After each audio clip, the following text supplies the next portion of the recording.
I'd like to do in the next half hour is to talk a little bit about possibilities.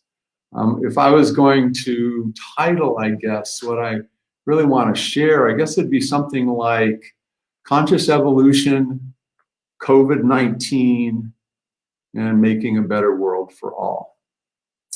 I can't have that conversation without first acknowledging that there's tremendous suffering going on across the planet. Many of you may have friends or loved ones that are sick or even passed from this virus. One of my dearest brothers has been very sick for 6 weeks, so I know the trauma. And I need to say that straight up, because what I actually want to talk about is the hope. But I don't want the hope to push away the acknowledgement of the suffering that's occurring. The hope that I'm talking about is, for me personally, the way I see COVID is that it's a vital part of the evolution of humanity. What's the purpose for us being here on this planet? You know, for me, it's the journey of going back to God. It's the journey of consciously evolving myself to be one with spirit, you know, to be able to move out of my ego's conditioning and out of my life patterns and out of my knowingness and into the capacity that I carry of being a channel for spirit and operating from that place, not talking about it, but living it moment by moment, day by day in my life. And I believe that's the purpose for all of humanity. And we're here doing the dance of learning and the dance of lessons. And COVID is an opportunity like we've never had before. You know, first and foremost, this is a common case. We've never in the history of humanity on this planet have ever had the opportunity to be in a common case, meaning that we are united in this together. There is no one on the planet that is separate from this experience. There is no one who is immune from this experience. It's common to all of us. And not only is it common, it's in present time. It's in now. It's not just something that we read about or watch on the news. It's something that we're experiencing moment by moment. We are all, most of us, sequestered at home. We are all, most of us, wearing a mask. We are all minimally in the experience of having to relate to a different world. And I don't believe we'll ever go back to the world we were in. It will be different from here on in. What will it be like? No one knows. But what we do know is that we're in this journey together. What's happening through the lens and the experience of COVID is that it's highlighting the beauty of humanity, and it's highlighting the fatal flaws that have always existed. The flaws in our leadership, the flaws in our systems, the flaws in our way of relating, the way we grow and distribute food, how we relate to our environment, how we relate to each other. On the beautiful side, we just watch the news and see what's happening with the awesome heroism on frontline medical workers. Look what's happening in communities of people being willing to share. Look what's happening in food banks. Yes, I know there's all kinds of just awful, I'll just say, ways of trying to manage this occurring as well. So we're seeing the best in leadership and we're seeing the worst in leadership. You know, we're seeing the antithesis of what we teach our organizational CEO clients about how to lead when faced with crisis and complexity, right? We're seeing some unbelievable positive things, but at the same time, we're seeing just the atrociousness of the lack of our ability to lead in complexity. Now, why is this positive? Well, we're in another common case, but we're not in that case in real time in a way that we acknowledge it at a threshold. And that common case is the environment. You know, this common case of COVID, from my belief, is going to raise our consciousness about what we need to do differently and how to do it. Now, it's not going to be a quantum leap. All of a sudden we walk on water and we see the light. But this is going to be the biggest jolt to the system of humanity in a positive move forward than we've ever had.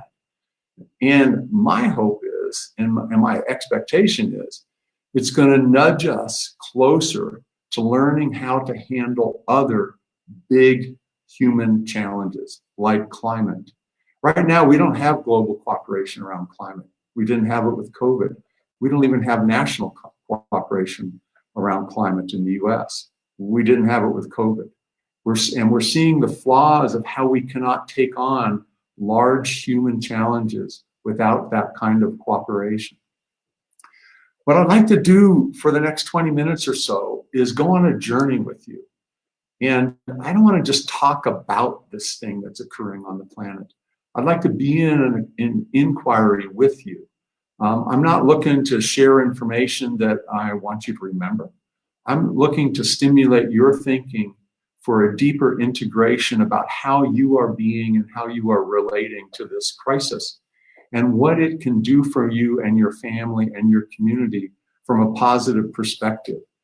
Because from my perspective, the more we can embrace this and leverage the possibility that's before us, for those of us that are conscious and awake, then that's the lever that we can pull to make a major possibility on a planetary level come to life. So the first thing I'd like to do this morning is to share with you a very quick breathing technique.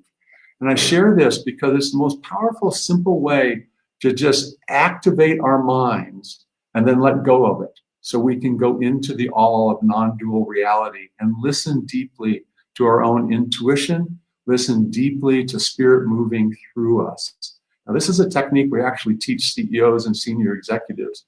I'm going to show it to you in about 60 seconds. And my expectation is just given this community that you all know about diaphragm breathing and you've all done breath control work. But what I'd like to do is to combine 3 different techniques into one, and then just spend some time on the back end of this just being. And the reason I want to do that is because what I'd like you to do as I'm speaking in the next 20 minutes is just be in what we call an integration float.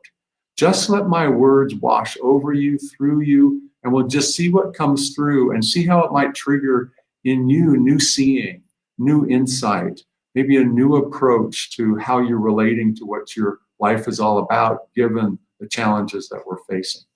Okay, this breathing technique is called 10-3-B. There's 3 sections to it. First section is 10 breaths. The second section is 3 breaths. The last section is simply being. Now, as you work with this technique, that 10 section can turn to 20, 50, 80, 100, or 500, 700, which are incredible experiences when you condition your breathing at that level and can do this for 30 or 40 minutes to get to then a deeper level of being.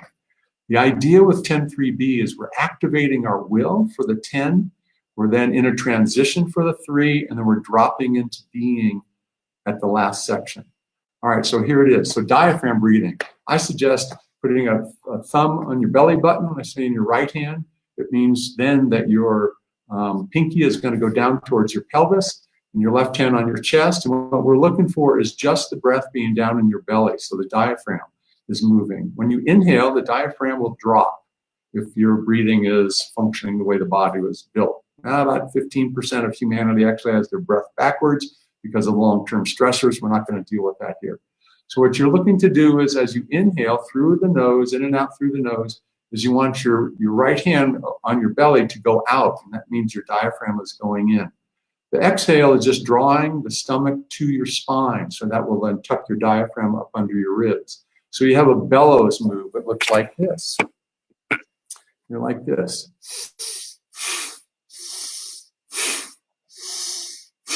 So that's in, out, in, out. Okay, you notice my chest isn't moving at all. So here we go. We're going to do 10 breaths like that. And then what we'll do is we'll make a transition.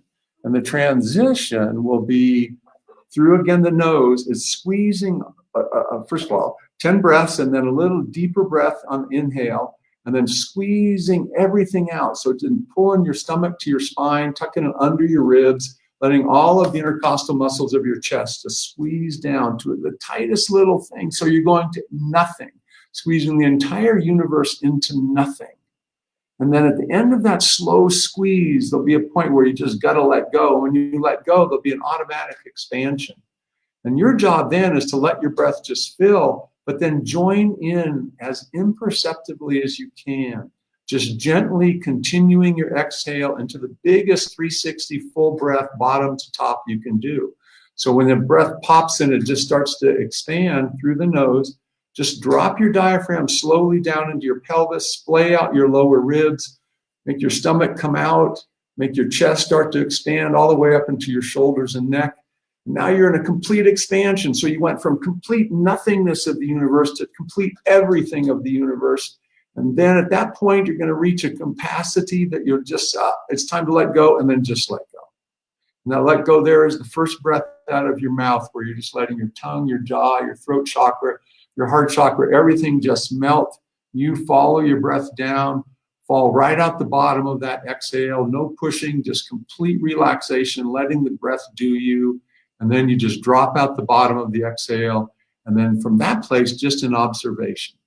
Back into just letting the breath enter your body, through your nose, out through your nose. And now we're in the cycle of just being, just letting everything go. And then I'm going to talk. And what I'd like you to do is just float. All right, we're going to do 2 rounds of this. Here we go. So 10 breaths through your nose. So the pace is in, out.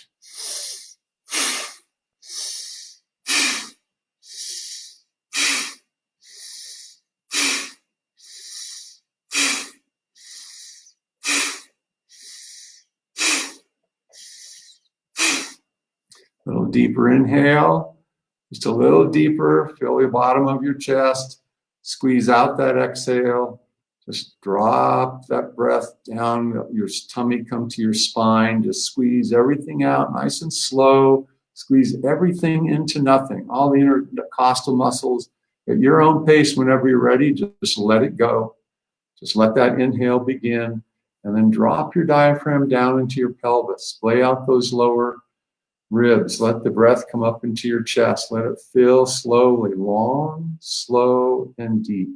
Just continuing, teasing the breath into corners in your back, between your shoulder blades, up into your chest, up into your neck. And at some point, you'll reach capacity. Just let it flow out of your mouth, just dropping down. Let all the air just go where it wants to go.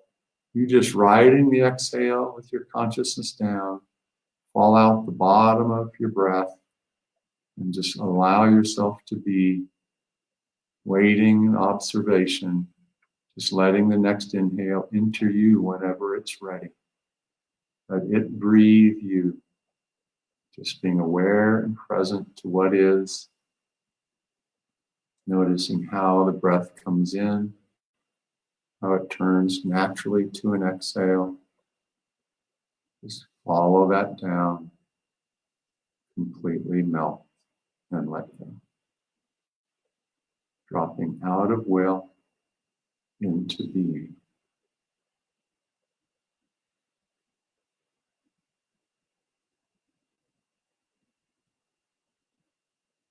Thoughts may arise, and in this space, you can just allow the thought and stay connected to presence, connected to being. And that's what we're looking for.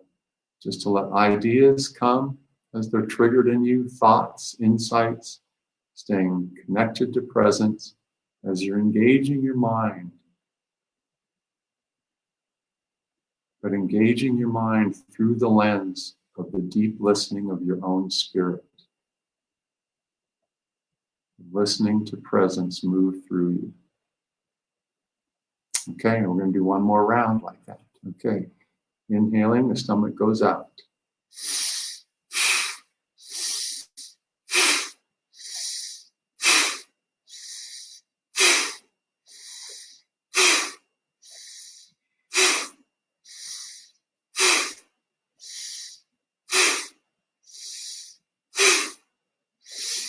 A little deeper inhale. Let's bring it in. Let your pelvis drop. Let the lower ribs splay out. You may feel tingling, lightness. That's okay. And squeeze the breath out. Just let yourself be present to any sensations. And squeeze the stomach back into your spine. Just slowly squeezing everything out. So dropping all of it, all into the darkness of the one-pointedness of nothingness. just falling into nothingness, squeezing everything out. And at some point, you'll just need to be time to just let go and let the universe come rushing in that next inhale. Let yourself drop the diaphragm down into your pelvis, long, slow, deep, just joining with the breath, teasing it into every corner, down into your lower ribs. They're splaying out, starting to fill your chest, just teasing it higher, further out in front, further out and back, side to side, all the way up into your neck. Just really deep. And at some point, it will just be time just to let go. And let the breath come out your mouth. Let it just flow at whatever pace it wants. No need to push it, hold it, just be with it, ride it, carry it you down. The very end of the breath, let go. Just melt into that space at the very bottom of your breath. And allow your inhale to rise in you as it chooses.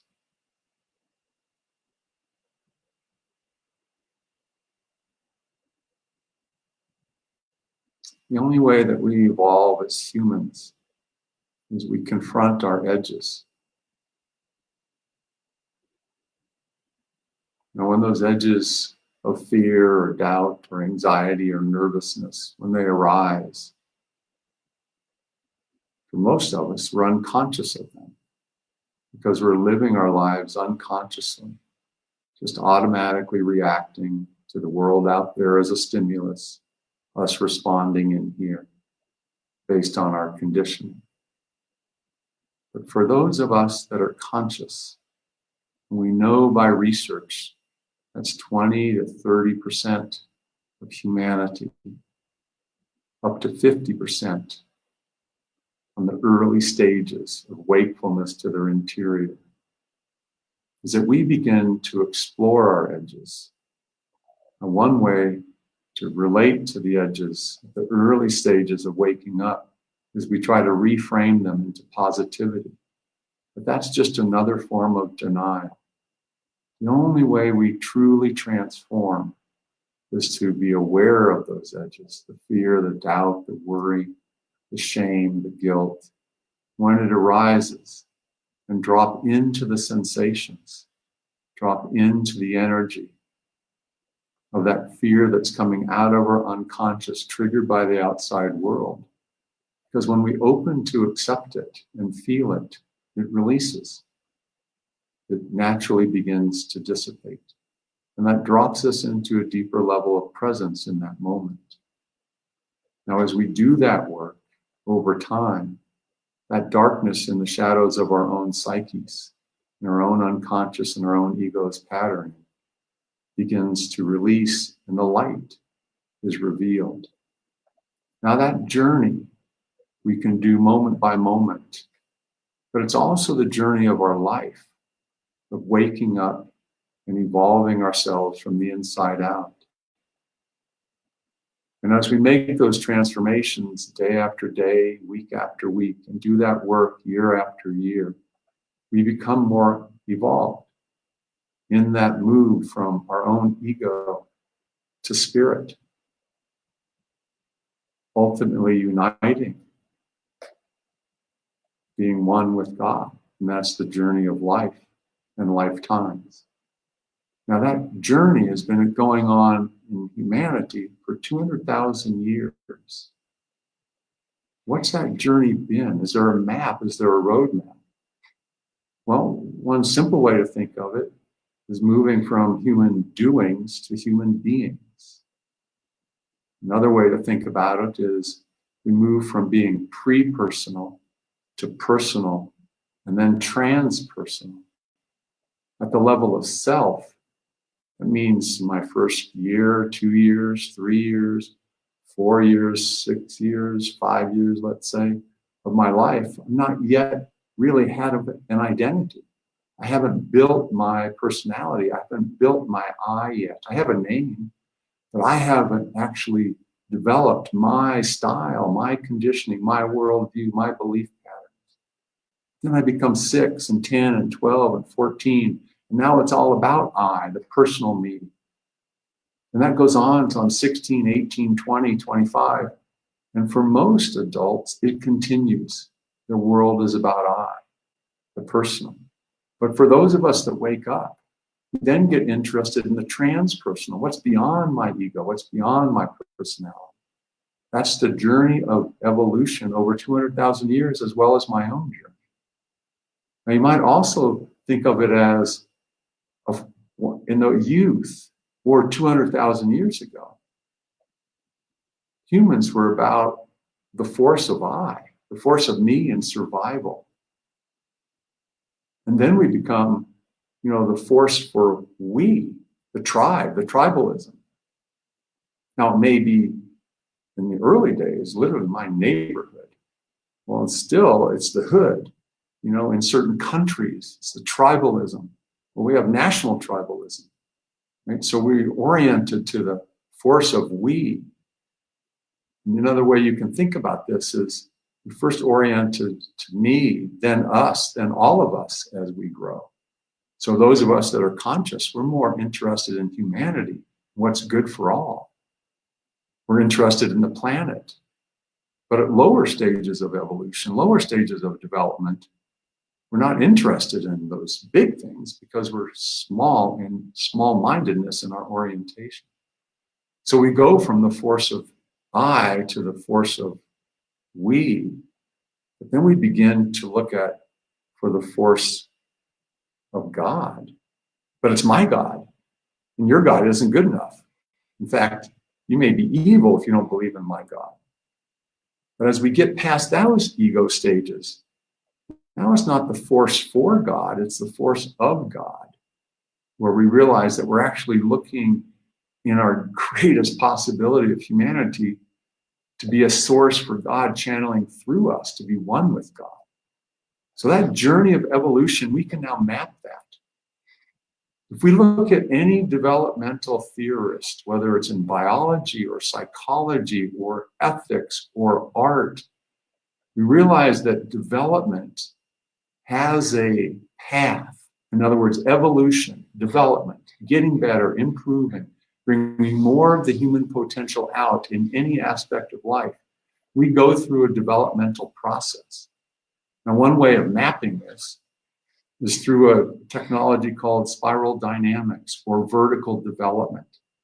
People like Ken Wilber, Claire Graves, Theo Dawson, Bill Torbert, Suzanne Cook-Greuter, many, many folks on the planet mapping the developmental process of humanity. And it goes something like this, is that we start in that very early youth of just being oriented to survival. It's just me, I need mom. Now, 200,000 years ago is the same. So I'm going to map this from a person's development or humanity's development at scale. Then I go from, I want to be connected to mom. So I'm looking about inclusion. And that's where tribalism, groups of 10, 20 people 200,000 years ago band together. Now it's them against the world, right? It's a hostile world out there. The next stage of evolution is where the gangster is. It's where the dominant, generally alpha male, the person in power, nepotism, rule with a big stick, narcissism. It's all about me. Oh yeah, and I'll protect the tribe. But if you don't follow me, I'll kill you. I mean, it's that level of power over. Now, generally at the 21st century, people at that stage of development don't get in power anymore because we see beyond it. Yeah, there are some people in power now that migrate to that level of consciousness on a regular basis. But what happened in evolution is we evolved beyond that, because that craziness and the chaos of living in that kind of gangster mentality, the next level of evolution was we began to put in rules and the way things are. And we tried to get order. So we went from an orientation to power to an orientation of control. How do we control this craziness of these people with the big sticks killing people who don't agree with them? So we came up with rules and the way to live. And we have rules about religion. This is where fundamentalism lives. And so this orientation about linearity and the box and doing it right, and only one right way to live. And if you don't believe in my God, then I kill you. And this is where the religious wars have come from throughout history. But then evolution continued because there's no innovation in that, and there's stifling. It's oppression, right? The only way to live is the way that the convention says we should live.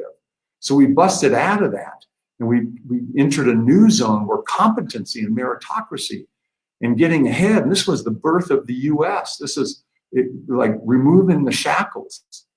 And that's where we are now.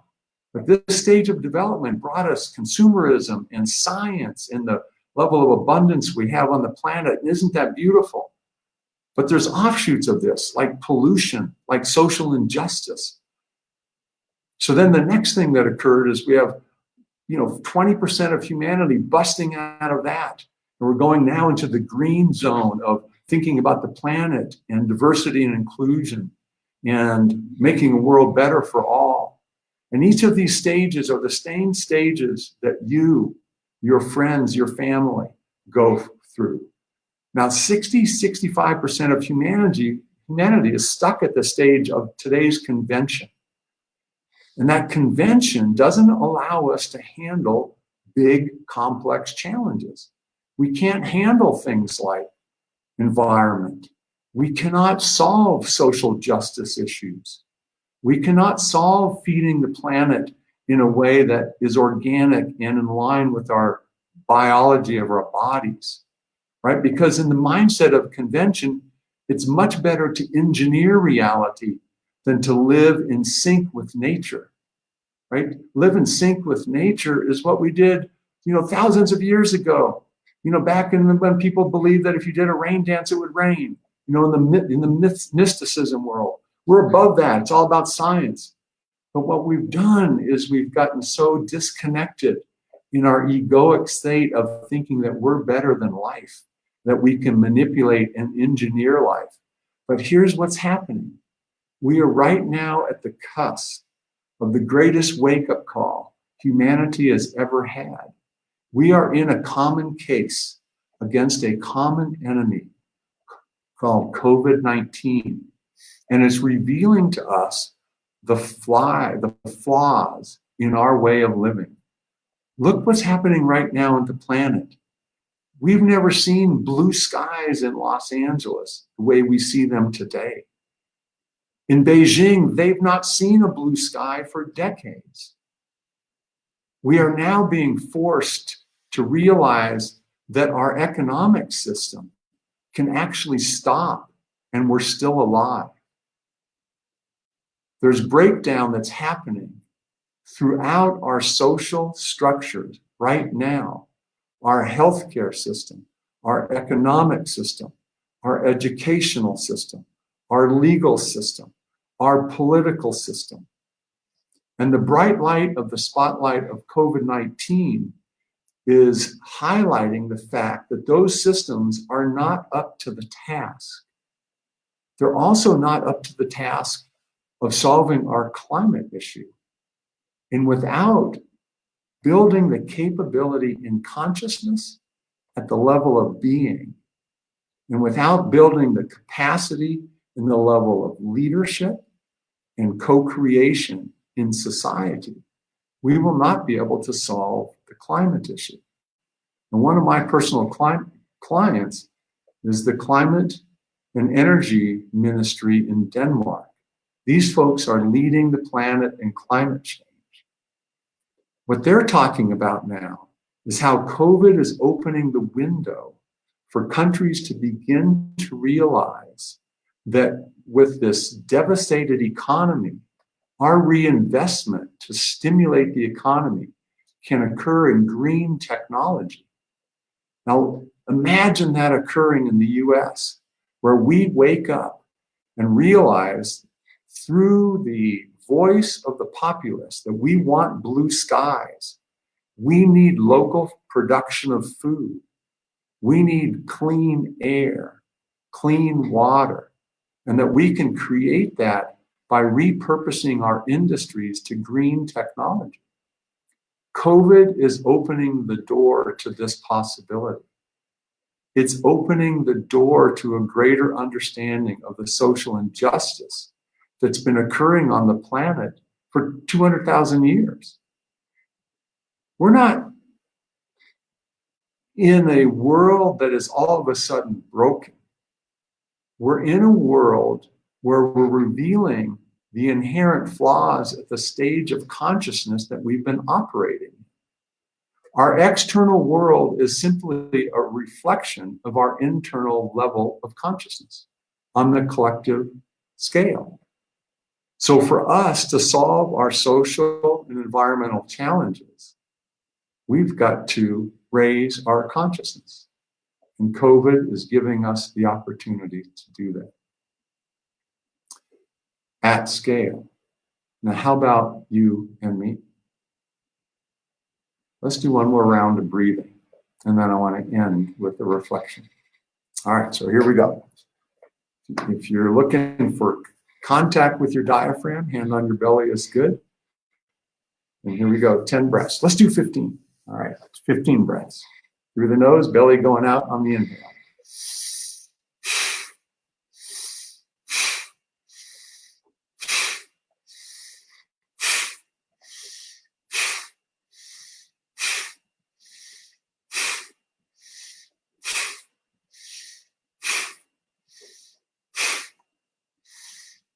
Just let what any lightness you're feeling pass through you. Just allow the tingling if it's there. And a little deeper inhale. Let your diaphragm drop down into your pelvic area. Let those lower ribs splay out. Just a little inhale. Now squeeze it out. Just slowly draw your belly towards your spine. Let your diaphragm tuck up underneath your lower ribs. Squeeze your pelvis, squeeze your chest muscles, like everything contract into nothingness, one-pointed nothingness. Just let it slowly get tighter, tighter, tighter, and at your pace, just let go. When you're ready, let that inhale just automatically expand. You join imperceptibly to that. Add more and more expansion to your breath.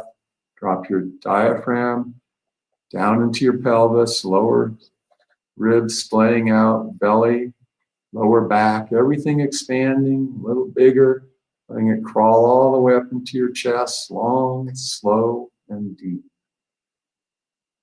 Imperceptibly, just feeling those lobes of your lungs and your back between your shoulder blades.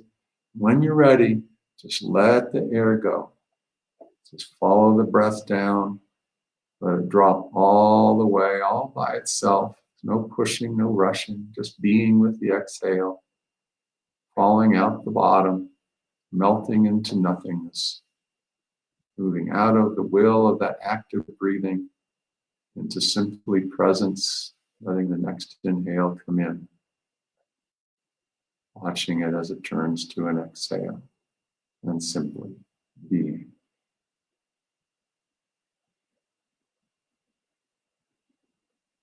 And breath arises. You're staying present to your sensations, present to the motion of your breath, present to whatever thoughts arise.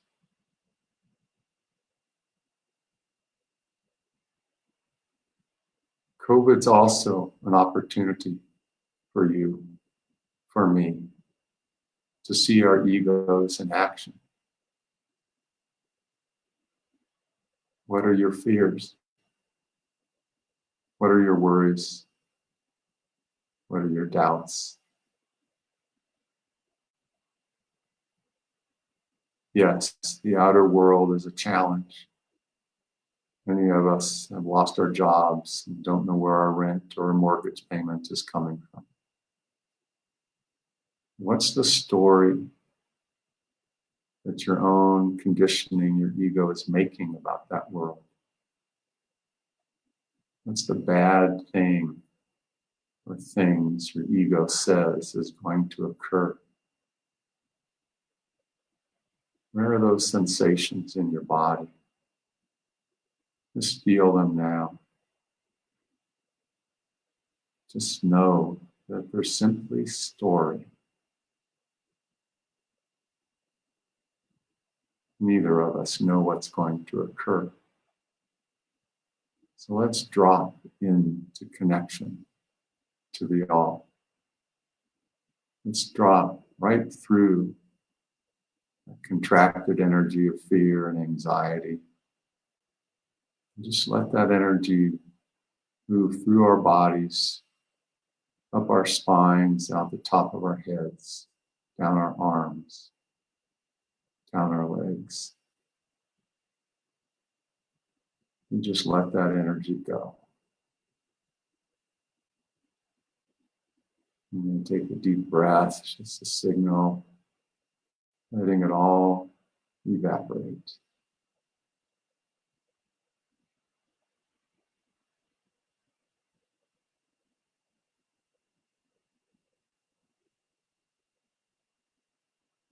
Living in the opportunity of allowing COVID to reach deep in our own psyche, to bring up those anxieties so that we can see them and accept them as simply story.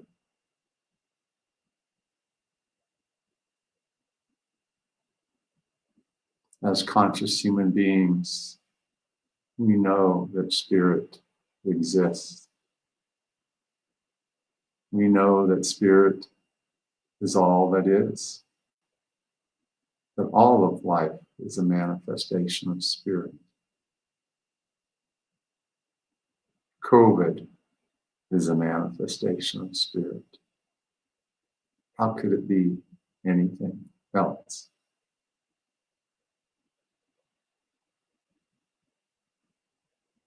And as I greet this opportunity, it opens a new possibility in myself to find a deeper connection to Source.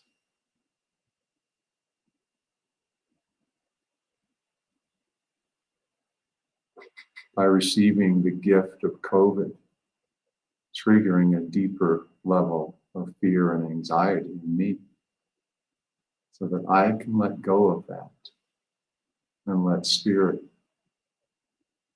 have its way with me.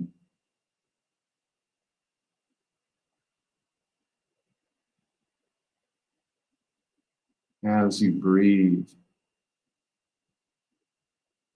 please receive the insight of what's the new possibility in you that is arising in this pandemic. What new capability is coming online? Which of your self-limiting patterns are you now letting go of more completely than ever before?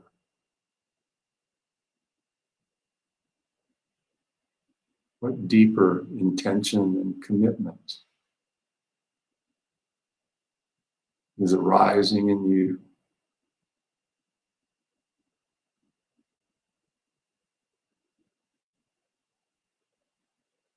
I'd ask you to put a little smile on your face as you greet that insight. Imagine yourself in the coming hours and days and weeks living that intention and living that commitment. And see in your mind's eye the positive impact you will bring to yourself, your family, your community, the world.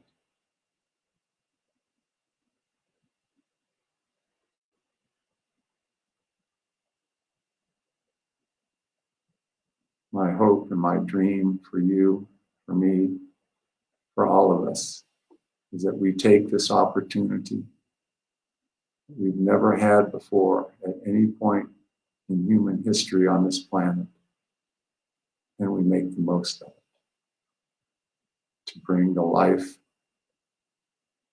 to bring spirit into the world in manifest reality. Thank you.